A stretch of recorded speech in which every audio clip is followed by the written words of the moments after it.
Ms. Agostino. My name is Veronica, and today I will be your nurse. Today we are going to be doing a swallowing assessment. So I'm first going to start by performing hand hygiene.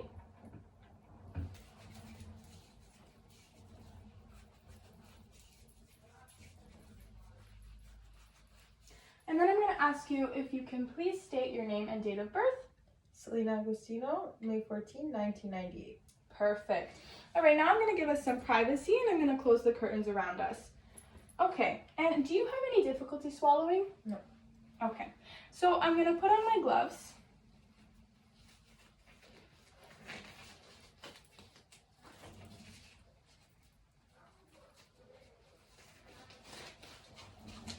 And I'm going to use my tongue blade to check for any pocketing of food for a risk aspiration.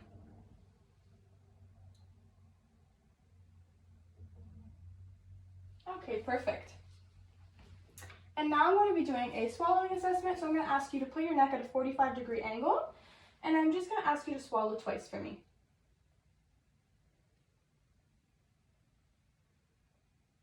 Perfect, thank you.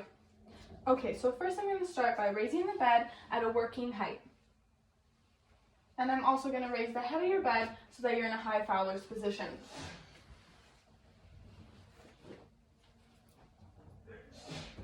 There you go, thank you. And then, so to assess your swallowing today, I have different things for you. So I have applesauce, a cup of pudding, and also a cup of water. So first I'm going to take the towel and I'm going to wrap it around your neck in case of any spillage to avoid any mess. I've also connected my suction for any excess fluid. So my patient is not at risk of dysphagia. So to start, I'm going to open up the applesauce. And I'm going to take a spoon and feed her, but I'm going to encourage her to work with me as much as she can. And I'm also going to ask her to keep her head forward, and this will eliminate the risk of any aspiration. All right, and there you go. And was that okay? Mm-hmm.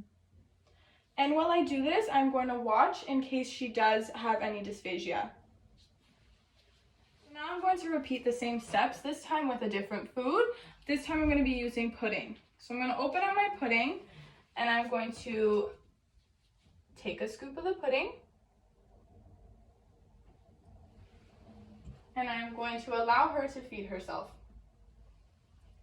Perfect. Is that okay? Yep. And now I'm going to be giving her some water.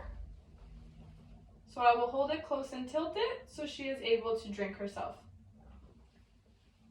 And was that okay, Ms. Agostino? Yep. Now I'll be demonstrating if my patient does have dysphagia.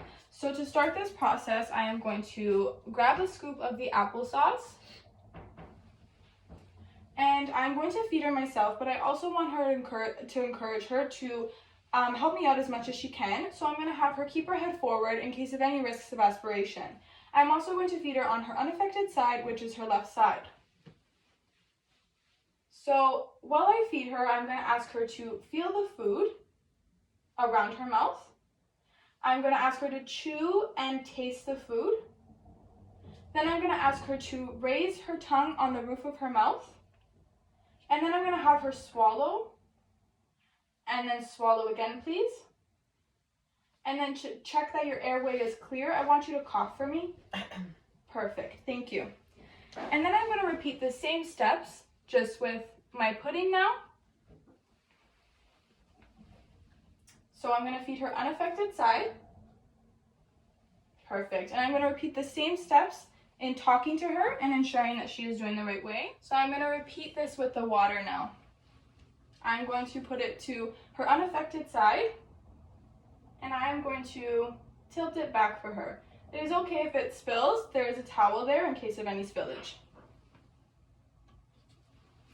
And then I will be getting my suction, and I'm going to be cleaning any food pocketing or any excess fluid.